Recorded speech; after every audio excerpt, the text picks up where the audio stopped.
Rape करना या rape करने की कोशिश करना।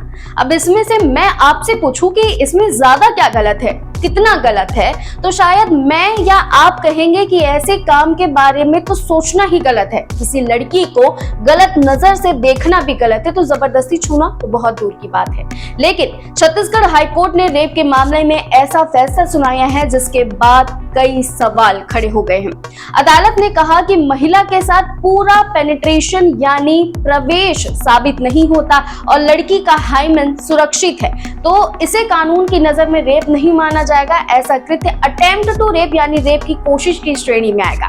कोर्ट ने इसी आधार पर रेप के आरोपी की सजा आधी कर दी है। आरोपी अब 7 साल की जगह 3.5 साल ही जेल में सजा काटेगा। जस्टिस नरेंद्र कुमार व्यास की सिंगल बेंच ने अपील की कि आंशिक रूप से स्वीकार करते हुए कहा कि आरोपी का इरादा गलत और स्पष्ट था, लेकिन मेडिकल और अन्य साक्ष्यों के आधार पर पूरा पेनिट्रेशन साबित नहीं हुआ, इसलिए ये मामला बलात्कार नहीं बल्कि रेप के प्रयास का है। इस पर आपकी क्या राय है, कमेंट सेक्शन में जरूर बताएं और अपडेट्स के लिए FM छत्तीसगढ़ को सब्सक्राइब करना ना भूलें।